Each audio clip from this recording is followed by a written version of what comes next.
Bonsoir à tous, bienvenue. Il est exactement 20h à Libreville. Voici les titres de l'actualité de ce mercredi. Nouveau front de contestation sociale. Le personnel de l'Institut de sciences et de gestion revendique le respect de ses droits, notamment de salaire. Il observe une grève d'avertissement de 3 jours.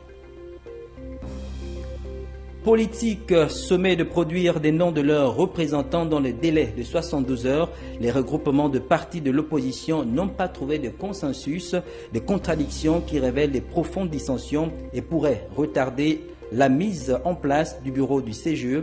Dans ce journal, la réaction de Laurent Anguemezui, président du RPG.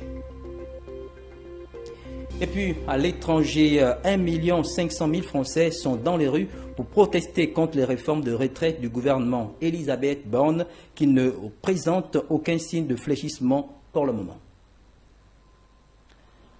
Front social, en ouverture de cette édition d'information, mouvement d'humeur à l'Institut de sciences de gestion de Libreville. Le personnel Atos revendique le respect de leurs droits en tant que travailleurs en République gabonaise. C'est par ce mouvement préventif de grève de 3 jours qu'ils font entendre leur voix. C'est un reportage signé de Daniel Boukabouka.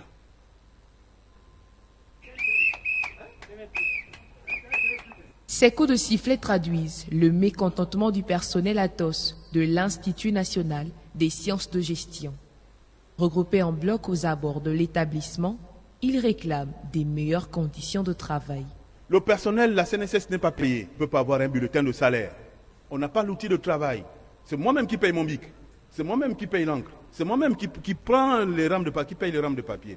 Reçu le 29 janvier dernier, en négociation par la direction générale, 11 jours plus tard, c'est le statu quo.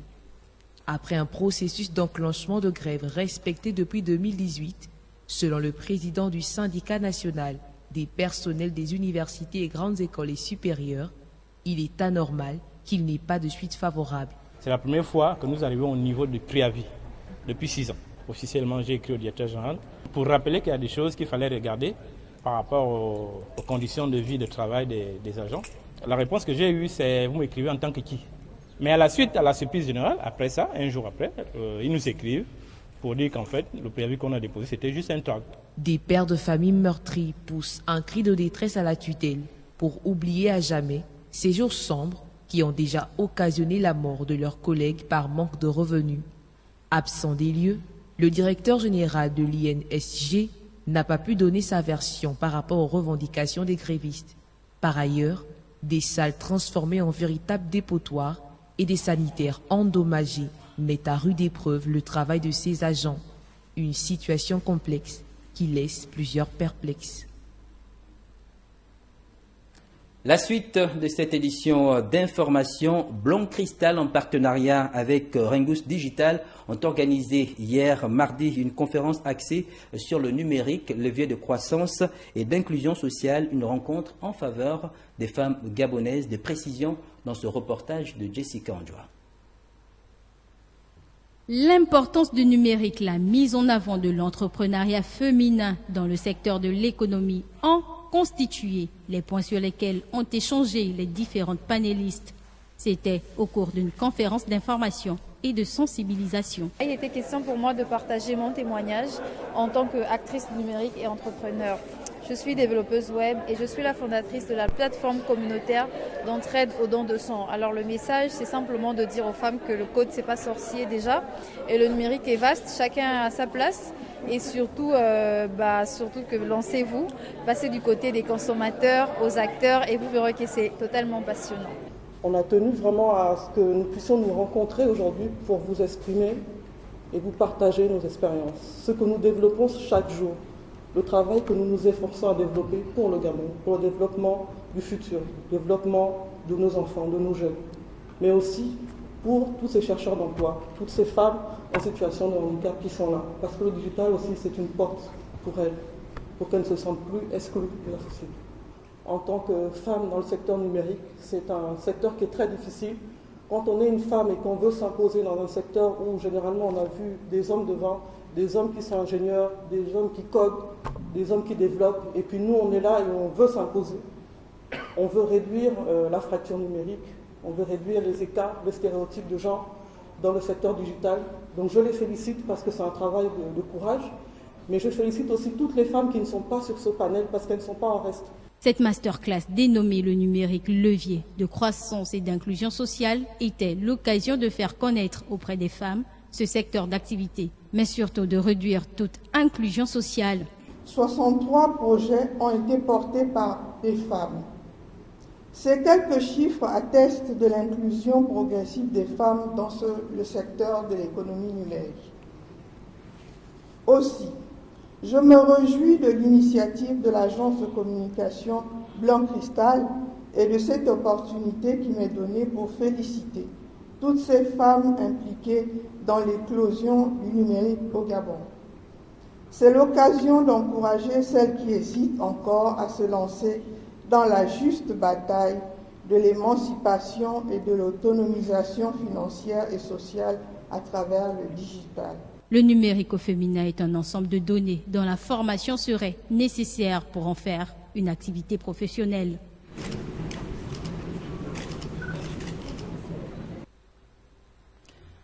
À l'intérieur du pays, cri d'alarme du collectif des planteurs de Mekambo, département situé dans la province de Logoué-Ivindo. Le collectif a organisé un rassemblement pour exprimer leur mécontentement suite au conflit homme-femme qui sévit dans la localité. Le récit est signé Maya Meda. Les nombreuses rencontres tenues au plan provincial, aussi bien qu'au plan national, ont arrêté un panier de solutions avec, entre autres, la pose de barrières collectives ou individuelles quand c'est possible, des bâtures administratives sous conditions, mais également l'indemnisation des victimes ou de leurs ayants droit. À ce stade, il n'est point besoin de rappeler que la vie des Gabonais compte plus que tout, et elle est au-dessus de toute autre considération. Pour les populations, l'heure est aux actes, car la déclaration du collectif des planteurs de Mekambo et de tout le département de la Zadier exprime face au préfet leur mécontentement. À l'insécurité, aux menaces, aux destructions quotidiennes de nos cultures agricoles et aux agressions physiques ces derniers jours dans notre localité par les éléphants. Mais aussi, le silence du ministre en charge des eaux et forêts est une chose que nous considérons comme non-assistance à population en danger. Monsieur le préfet, la violence n'est pas forcément physique. La loi qui donne protection aux éléphants n'est-elle pas aussi une forme de violence? Les mesures d'atténuation du conflit homme-éléphant prises lors des assises nationales en décembre 2021 à Libreville, parmi lesquelles la battue administrative, la formation d'une unité spéciale, les indemnisations, les barrières électriques communautaires, aucune de ces résolutions n'a été mise en application. Vêtu de noir en guise de deuil et de solidarité, le préfet remercie les Ogivins pour avoir opté pour la non-violence. Je ne peux que vous assurer que cette motion sera acheminée par voie hiérarchique. C'est tout ce que je peux vous dire pour le moment. Nous sommes en plein deuil. Je vous remercie d'avoir adopté une posture aussi responsable. À l'issue de cette rencontre, une opération ville-morte a été décrétée par le collectif les mardis 6 et mercredi 7 février 2023.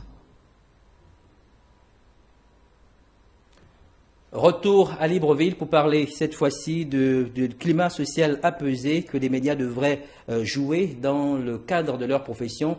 Ils devaient faire preuve de neutralité, d'objectivité, une manière de contribuer à la vérité, la justice et la paix. C'est le message des évêques du Gabon au terme de la 30e conférence épiscopale. Le point dans ce reportage signé Maya Meda.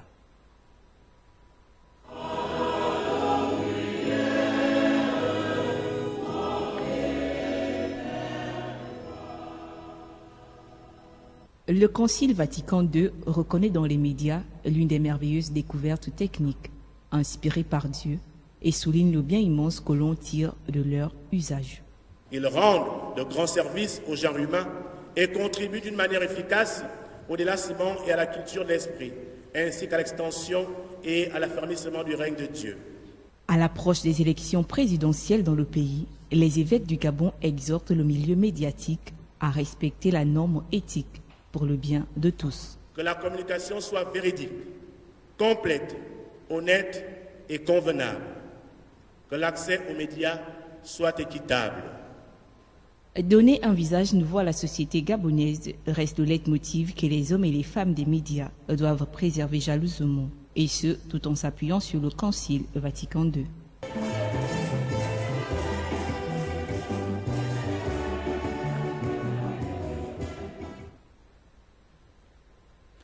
Abordons le volet politique de cette édition d'information. La réunion au siège du Parti social-démocrate ce mercredi avait pour vocation permettre à l'opposition gabonaise de trouver un modus operandi pour désigner ses membres qui devraient siéger au centre gabonais des élections. Seulement la saisine de la Cour constitutionnelle par IPADES, qui estime que le PG 41 est illégal, fait tache d'huile au sein de l'opposition. C'est un reportage d'Alexandre Barmundo.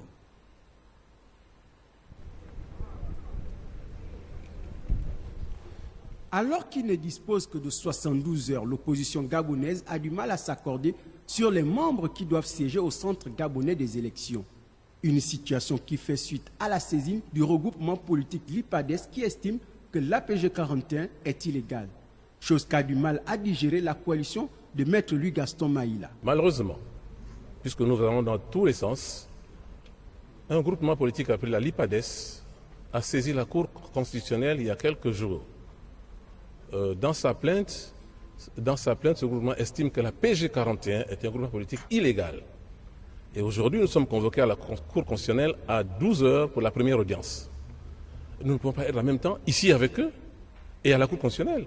Alors tout à l'heure, le président de séance, Manga Moussavou, qui nous a offert ces lieux, a essayé de nous faire comprendre que la convocation de la Cour constitutionnelle n'est pas prioritaire dans la mesure où le ministre aurait parlé hier. Il prend les gens pour des gamins ou quoi? Nous avons décidé de répondre d'abord à la Cour constitutionnelle qui a convoqué la PG 41 aujourd'hui à 10 heures. La PG 41 est une personne morale. Personne ne s'appelle PG 41. Nous avons un président, Louis Gaston Maïla, en exercice. Nous avons le vice-président à côté, les porte-parole. Nous avons un bureau. Au cas où les décisions prises au siège du Parti social-démocrate ne donnaient pas satisfaction, la PG 41 n'hésitera pas à prendre ses responsabilités. Sous réserve de ce qui se fera ici, nous soumettrons au ministère de l'Intérieur, comme il a sollicité, la liste des candidatures de la PG 41 qui est composée de 30 partis politiques qui ne sauraient être absents dans la composition des deux commissions et encore moins dans la composition du bureau du centre gabonais des élections. Il faut dire que si l'opposition ne s'accorde pas dans les délais indiqués par le ministre de l'Intérieur, celui-ci aura la latitude de choisir au sein de l'opposition ceux qui doivent siéger au CGE. Les partis de l'opposition sommés de trouver le nom de leurs représentants qui devraient siéger au CGE, le centre gabonais des élections. Des contradictions demeurent, ce qui révèle de contradictions profondes qui pourraient retarder la mise en place du CGE. Pour en parler, nous recevons sur ce plateau le président du RPG, Laurent Angué-Mesui. Bonsoir. Bonsoir. Et merci d'avoir accepté notre invitation. Ok, c'est moi qui vous remercie. Alors, monsieur Laurent Angué, comment se porte le RPG aujourd'hui, après avoir justement hérité de Paul Mbabé-Solo l'héritage de la tétravalence, Ok, merci. Il s'agit de la tétravalence. Le RPG se porte à merveille. Vous pouvez suivre nos activités. Il conviendrait de signaler qu'après le retrait volontaire du fondateur du Rassemblement pour le Gabon, nous sommes passés par un schéma inédit qui a vu à la tête du parti 4 hauts cadres de notre formation politique se passer la main, se passer le flambeau. C'est ce que d'aucuns, effectivement, appellent la tétravalence, mais ce n'est pas que ça. Après cette période transitoire, nous avons organisé fin 2021 un congrès électif qui a vu votre humble serviteur être porté à la tête de notre formation politique. Et depuis lors, nous sommes en train d'écumer le terrain, sillonnant les monts et les rues, pour faire révéler le Rassemblement pour le Gabon davantage. Et notre critique, c'est rendre le Rassemblement pour le Gabon visible, audible et crédible. Vous pouvez le constater, il ne se passe pas un jour sans que le Rassemblement pour le Gabon soit mis en évidence. C'est dire que le Rassemblement pour le Gabon devient aujourd'hui une alternative non négligeable. Et le Rassemblement pour le Gabon a entamé sous ma gouverne une tournée interprovinciale qui va se poursuivre à la fin de cette semaine dans l'Ogooué maritime et on transitera sur le chemin du retour par le Moyen-Ogooué. Alors quel est le principal message justement que vous apportez aux populations qui devraient justement vous accorder leur confiance? Ok, merci. Le principal message, comme vous pouvez l'imaginer, nous portons une vision. C'est celle de la transition politique. Et dans ce process, nous parlons de concertation, de transition et d'élection. La transition politique pacifique que nous défendons découle d'un constat amer, de ce que tout le monde peut constater, à savoir que le Gabon est englué dans une crise multiforme et multisectorielle. Il n'y a a priori aucun secteur qui fonctionne au Gabon. Et pourtant, votre parti, avec votre ancien leader, le père Paul Mbabé Solo, a bel et bien, je vais dire, participé à des gouvernements précédents. Oui, c'est une époque révolue. C'est une époque révolue. C'est une époque révolue, mais dont le passé est quand même aussi interpellateur. Oui, tout à fait. Nous sommes responsables de nos actes. À un moment donné, effectivement, nous avons été aux côtés de la majorité. Mais ce n'est pas ça le problème aujourd'hui. Je disais que nous portons une vision, celle de la transition politique, qui découle d'un constat. Je disais qu'aucun secteur ne marche au Gabon. Nous constatons également que sur le plan politique, depuis 1993, les élections se sont soldées toujours par des morts d'hommes, des pertes en vies humaines incalculables, des pertes en biens matériels, publics et privés. Et au moment où les uns et les autres appellent à une élection en 2023, cette année-ci, nous pensons que nous ne pouvons plus risquer ce qui s'est passé en 1993, en 1998, en 2005, en 2009 et tout récemment en 2016. Et c'est pourquoi nous avons estimé qu'il était de bon aloi que les fils et les filles du Gabon puissent s'asseoir autour d'une table. Quand je parle des fils et des filles, c'est toutes les forces vives. Par rapport à la concertation faite par le chef de l'État, je voudrais dire par rapport à la concertation, mais la concertation n'est pas l'émanation ou alors du chef de l'État, c'est l'opposition qui a sollicité une concertation avec, bien évidemment, la société civile. Et le chef de l'État a répondu favorablement à cette interpellation de l'opposition et de la société civile. Et nous pensons que nous devons saisir cette perche tendue par le chef de l'État pour présenter la vision la meilleure aujourd'hui, la seule alternative crédible qui puisse sauver le Gabon du désastre actuel dans lequel il se trouve. Et c'est la transition politique.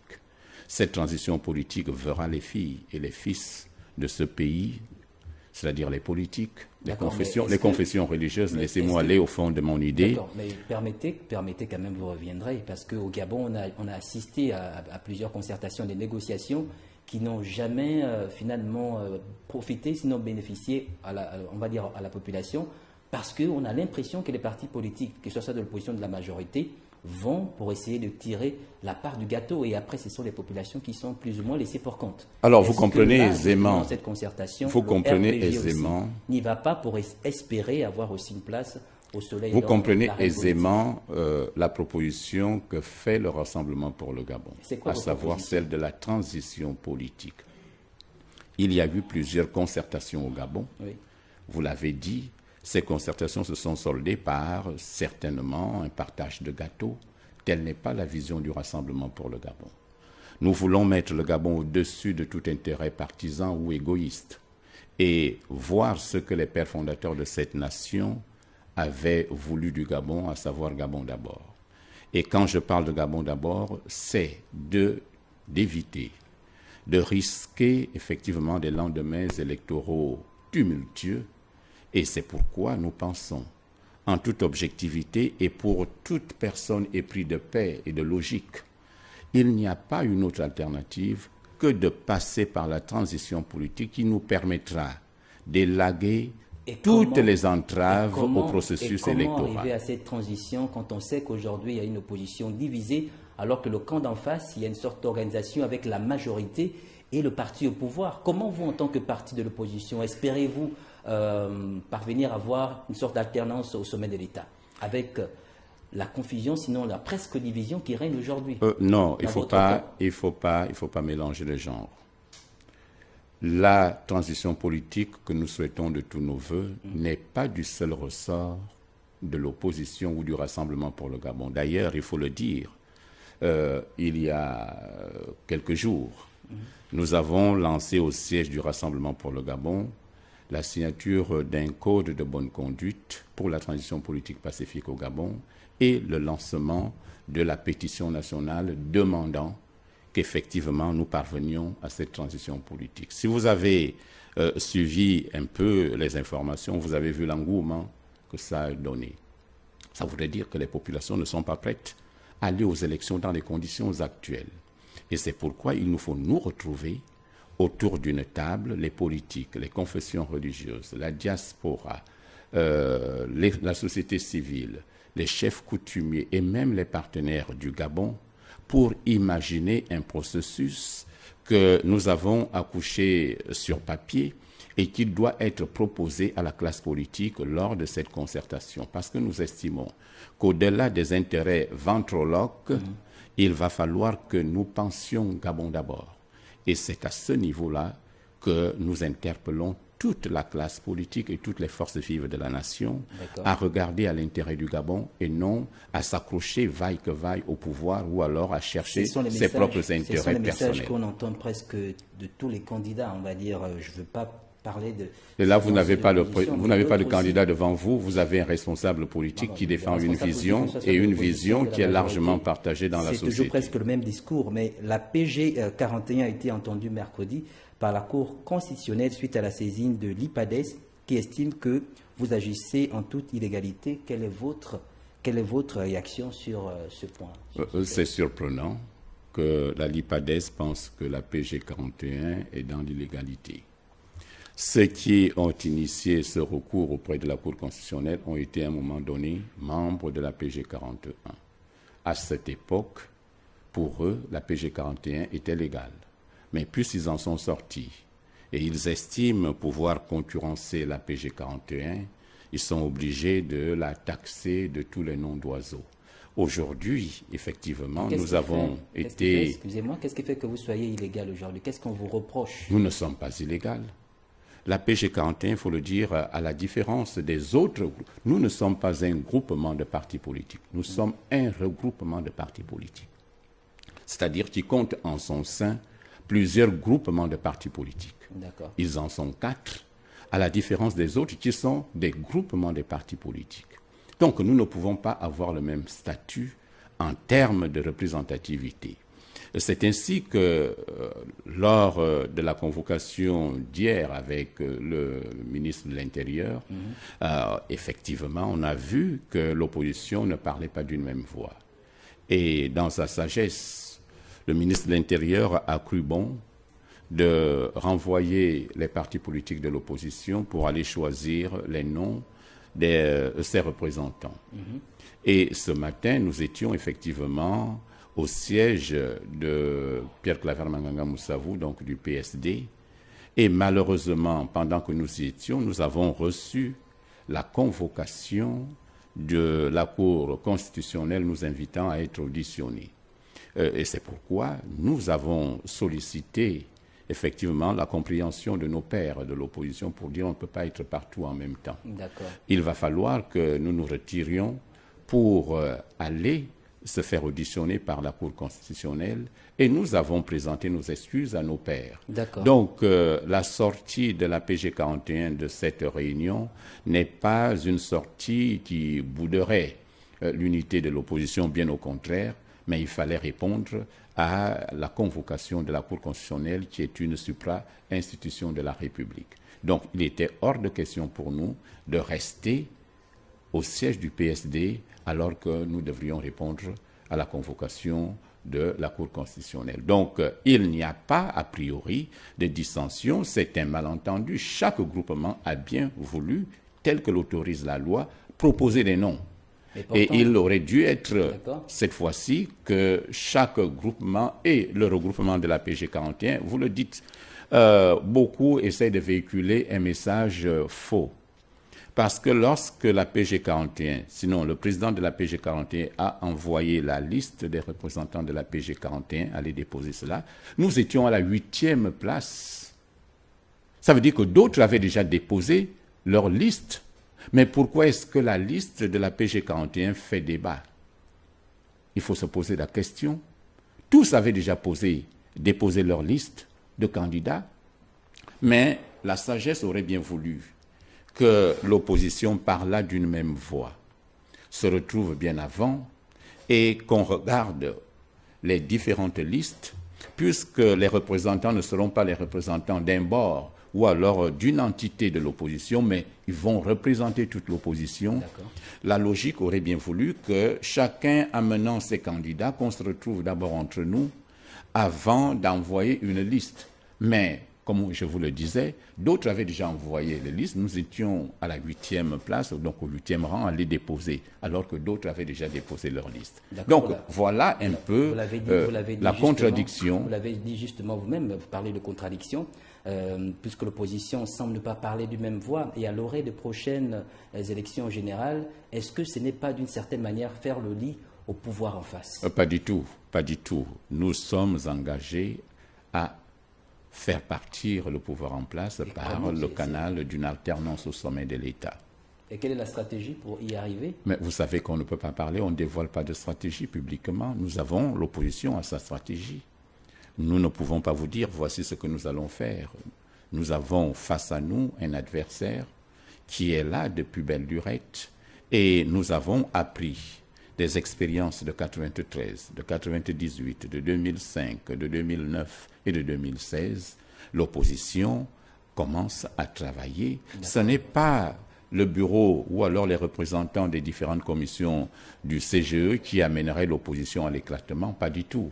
Mais ce ne sont que des incompréhensions. Comme je vous le disais tantôt, nous aurions dû nous retrouver, chaque regroupement présentant ses candidats, et on devait voir le meilleur des candidats poste par poste qui devrait représenter l'opposition. Donc, il n'y a pas au sein de l'opposition un éclatement, mais bien au contraire. Vous voyez, en 2016, la coalition qui est née à quelques jours de l'élection. Nous sommes à plusieurs mois de l'élection. Nous sommes en train de travailler. Et ne soyez pas impatients de voir l'opposition s'éclater. L'opposition ne va pas s'éclater. Et en 2016, il faut dire quand même qu'il y a un candidat qui a fait l'unanimité, qu'on ne peut pas citer aujourd'hui. Mais est-ce que vraiment pour ces élections de 2023, il y aura... Non, mais pour les besoins de l'histoire, il faut toujours citer ce candidat. Je suis d'accord. Il s'agit des jumping, si bien sûr, on n'est pas le citer. Bien sûr. Mais pour ces élections de 2023, est-ce qu'il y a aujourd'hui vraiment quelqu'un qui ferait l'unanimité et qui devrait constituer le candidat profil pour l'opposition par rapport justement aux stratégies que vous êtes en train de mettre en place? Vous savez, à chaque contexte, sa stratégie. Nous sommes aujourd'hui en 2023. A priori, ce n'est pas le même contexte. Je vous ai dit que l'opposition est en train de travailler et je ne pourrais pas vous dire quelle serait la stratégie de l'opposition à l'heure où je vous parle. Nous travaillons et le moment venu, vous allez bien évidemment apprécier ce que l'opposition est en train de faire. Ne soyez pas impatients. Vous allez rencontrer une opposition crédible, une opposition forte, une opposition soudée, parce que nous représentons aujourd'hui une alternative. Et le Rassemblement pour le Gabon, dont je suis le président, travaille pour cela. Il faut dire quand même que 2023, c'est une année particulière avec les élections générales, la présidentielle, législative et les élections locales. Alors comment voyez-vous justement, percevez-vous justement cette élection au Gabon? Pour nous, c'est un tournant majeur à ne pas rater. Et c'est pourquoi nous demandons aux populations de tout faire pour acter la transition politique. Parce que nous ne voulons plus repartir dans les mêmes conditions. Vous savez très bien que les mêmes causes produisant les mêmes effets, nous risquons, plus qu'en 2016, quelque chose que nous ne voulons pas dans notre pays.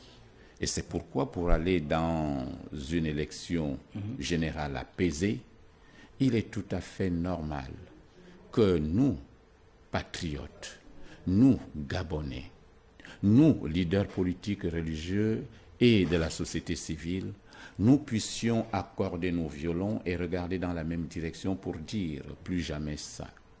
Vous savez, un mort d'un Gabonais, c'est toujours un mort de plus. Et nous ne voulons plus connaître cet enfant. Parce que les familles qui ont perdu des enfants en 2016 ou antérieurement n'ont plus jamais retrouvé ces enfants. Et personne ne pouvait nous dire si l'un de ceux qui sont partis aurait pu être un grand dirigeant du Gabon demain. Ça veut dire que le Gabon a perdu. Et c'est pourquoi nous pensons véritablement passer par une transition politique avant toute élection pour assainir le climat, pour assainir l'environnement et permettre aux Gabonais de croire encore au vote. Parce qu'aujourd'hui, le Gabonais n'a plus confiance au vote, parce que leurs voix ont toujours été détournées.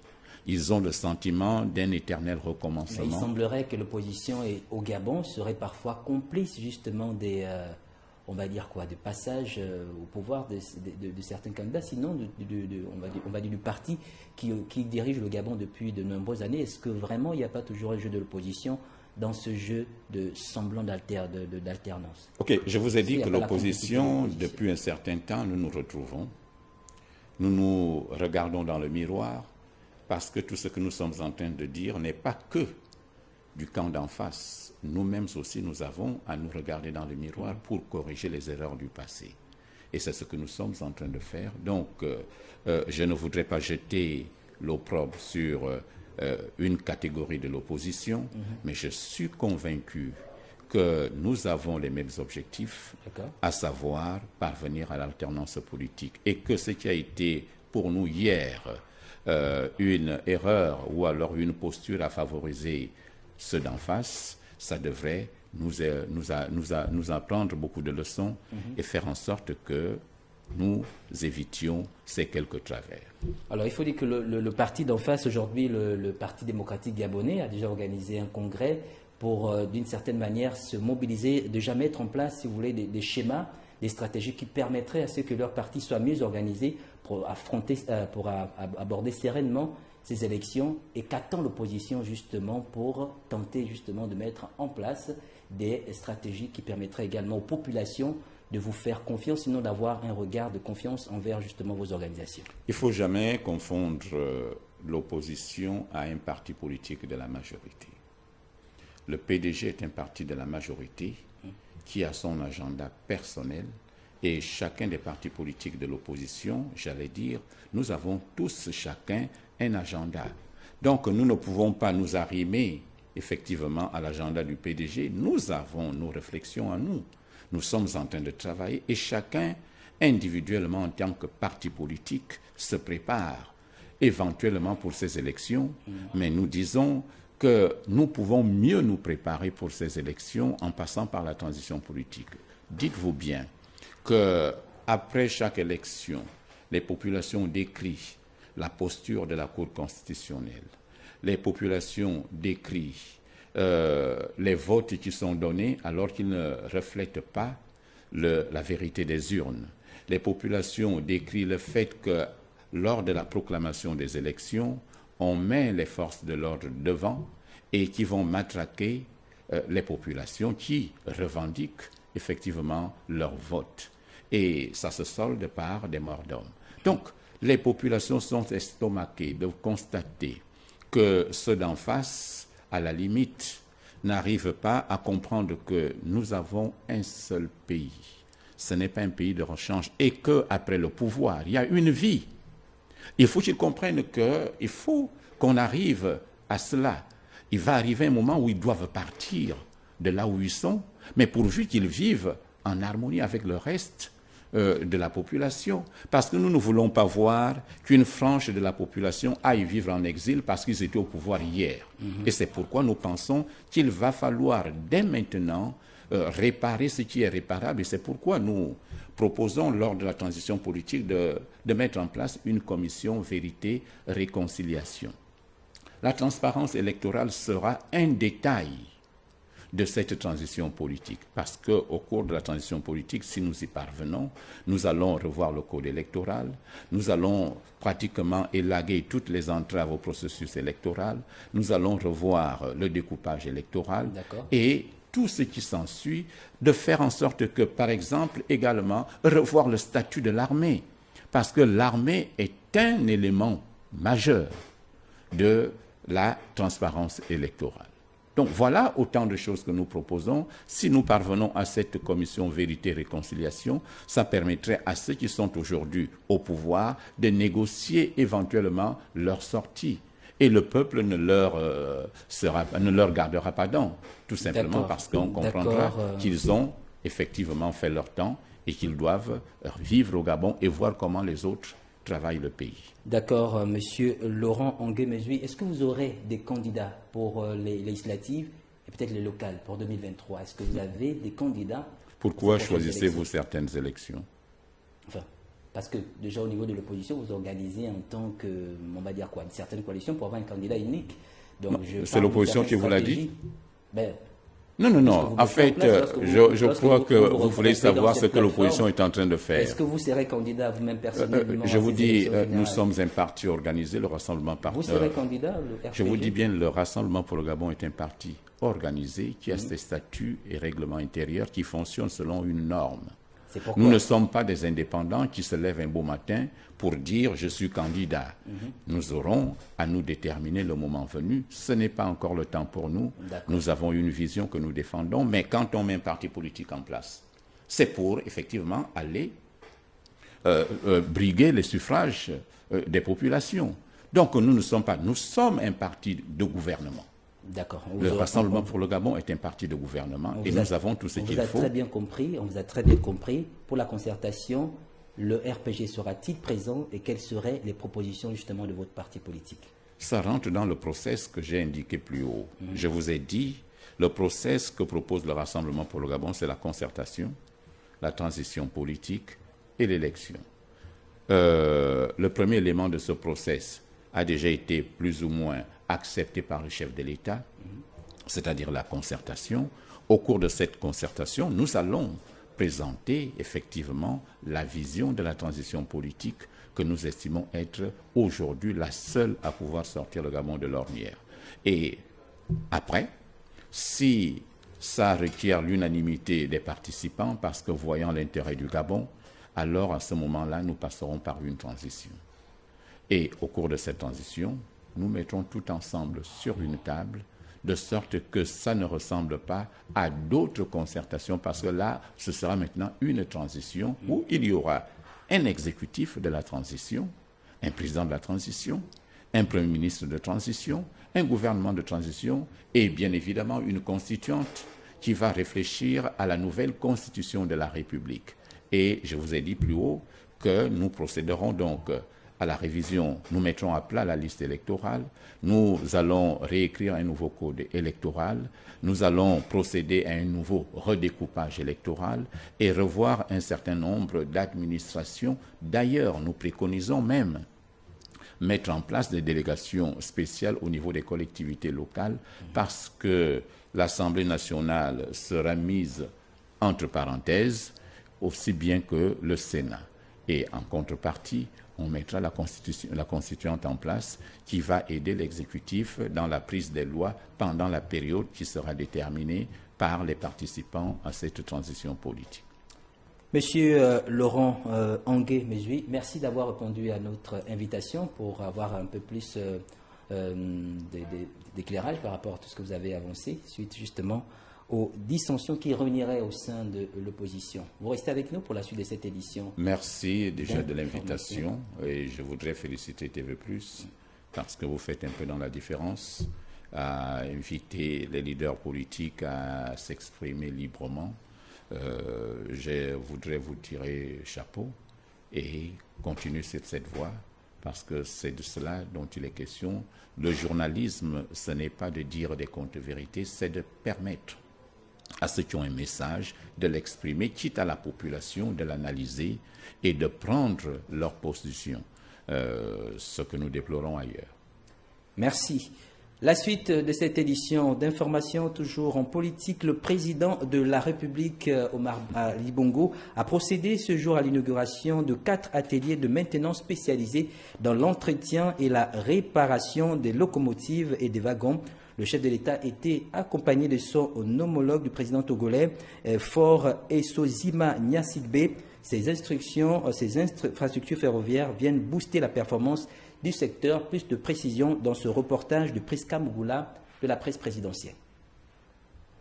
4 ateliers spécialisés dans la maintenance des équipements ferroviaires, l'investissement réalisé par Arise Logistic Mineral Port et l'État gabonais est inauguré par le chef de l'État Ali Bongo Ondimba accompagné de son homologue togolais, Faure Essozima Gnassigbe. Ce site accueille 44 locomotives et plus de 1400 wagons entretenus par des jeunes Gabonais formés dans des nouvelles compétences. Ces unités d'entretien traduisent la vision du chef de l'État en matière d'emploi chez les jeunes et de valorisation de la femme gabonaise. Il faut dire que sur ce site, ce sera plus de 44 locomotives et plus de 1400 wagons qui seront entretenus ici par des jeunes Gabonais.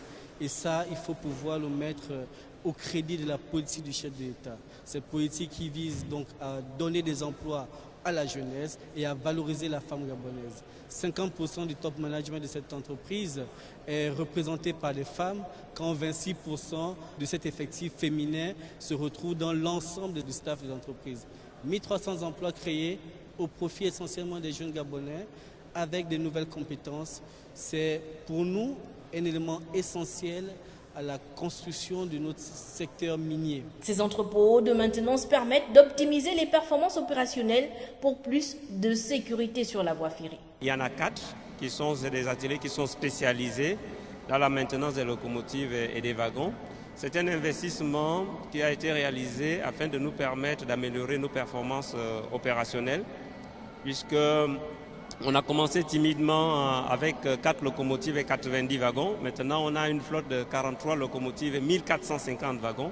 Donc, il était nécessaire de se doter d'infrastructures ferroviaires permettant de faire la maintenance de tout ce matériel afin de circuler en toute sécurité sur la voie ferrée. Toutes ces nouvelles unités de réparation s'inscrivent dans le cadre de la diversification de l'économie. Ces dernières visent à augmenter les performances dans le secteur minier pour mieux exporter la matière première qui est le minerai de manganèse.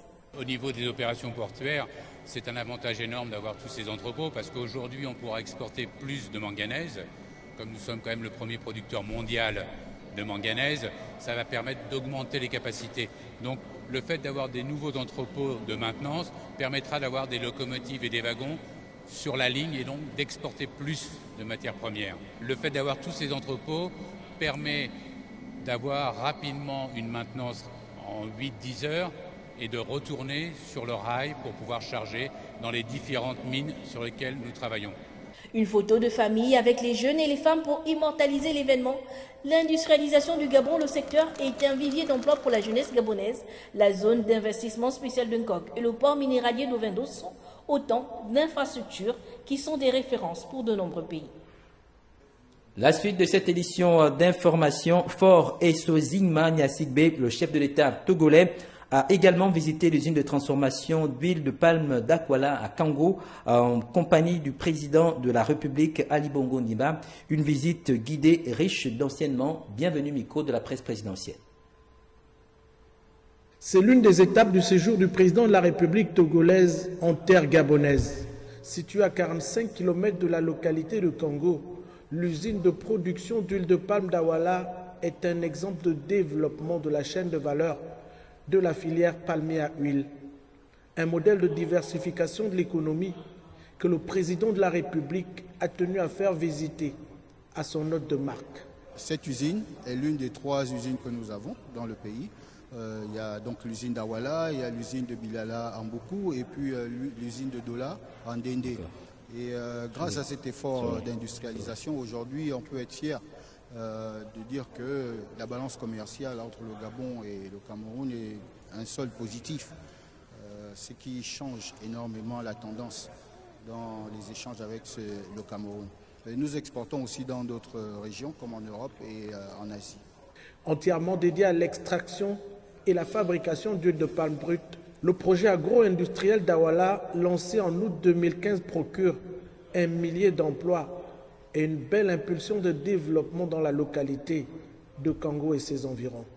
Nous avons ici une usine qui emploie 90% des Gabonais et qui produit 140 000 tonnes de régime de palme pour sortir à peu près environ 30 000 tonnes d'huile de palme brute. Cette huile de palme qui est donc acheminée vers la raffinerie de Lambaréné pour le raffinage, pour avoir l'huile de cuisine, des tables, et puis une partie à l'exportation.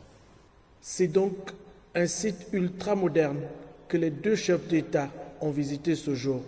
Une esquisse de la marche vers l'industrialisation soutenue par le président de la République dans cette filière d'huile de palme, ou plutôt de l'or rouge, qui a changé significativement le quotidien des habitants de cette contrée du Gabon. L'actualité hors de nos frontières à présent. Hier en France, une nouvelle journée de grève et de manifestation contre la réforme controversée de retraite a rassemblé plus de 1 500 000 citoyens dans les rues. Récit de Carmen Eyégué. Paris, 14 h. La place d'Italie est noire de monde. Près de 90 000 manifestants, selon la préfecture de police, attendent le départ du cortège. C'est 10% de plus qu'il y a 2 semaines. Messieurs, dames du gouvernement, vous êtes en train d'user les champs. Vous êtes en train d'utiliser tout ce que nous avions dans nos réserves. Et là, il n'y a plus de réserve, il n'y a plus rien. Et quand le peuple n'a plus rien, c'est là où la colère est la plus dure. La colère monte face à la réforme, un dossier politique sensible, pilier du programme d'Emmanuel Macron. La mobilisation a atteint des records partout en France. Ça fait déjà 4 ans que les Gilets jaunes sont dans la rue. Là, je vois qu'il y a du monde, donc ça fait plaisir. Mais il faut vraiment qu'ils se rendent compte qu'on en a marre. Mais vraiment marre. On n'arrêtera pas, de toute façon. Plus nombreux dans la rue, mais moins de grévistes. C'est ce que révèle la SNCF. 37% des cheminots ont cessé de travailler mardi, contre 46% le 19, selon les syndicats. Exception faite dans les raffineries et dépôts pétroliers de Total Energy, qui ont à nouveau oscillé entre 75% et 100% de grévistes. La CGT, principal syndicat de France, a déjà déposé un préavis pour la semaine prochaine et n'exclut pas un arrêt total des installations. Sport à présent, 16e édition de la Tropicale Amissa Bongo. Maurice Nazer Mbinga, président de la Fédération gabonaise de cyclisme, dresse également son bilan après ceux de sportifs. Il s'est exprimé au micro d'Herman Malaga Moussavou de notre rédaction. Regardons.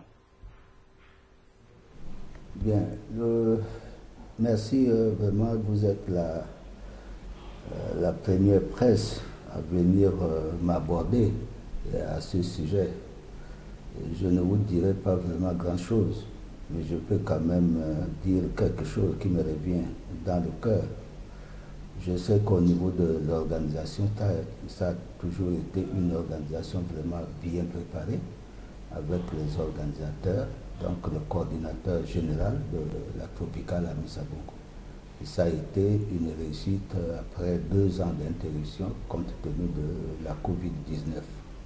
Donc vraiment, c'était très appréciable et je pense que à travers toutes les étapes, les gens ont été, la population a été heureuse de constater que vraiment la Tropicale, on a renoué avec la Tropicale. Donc ça a été vraiment très bien fait, très bien préparé. Donc sur cette question, il n'y a pas de regret. Bilan positif. Un bilan vraiment très positif. Malgré la chaleur, il n'y a pas eu de pluie. Donc c'est ce qu'on craignait dans le nord et le sud. Et voilà qui met un terme à cette édition d'information préparée par l'ensemble de la rédaction. Merci de votre aimable attention. Je vous retrouve demain lorsqu'il sera 20 h. Bonne suite de programme sur TV+. Prenez soin de vous. Au revoir.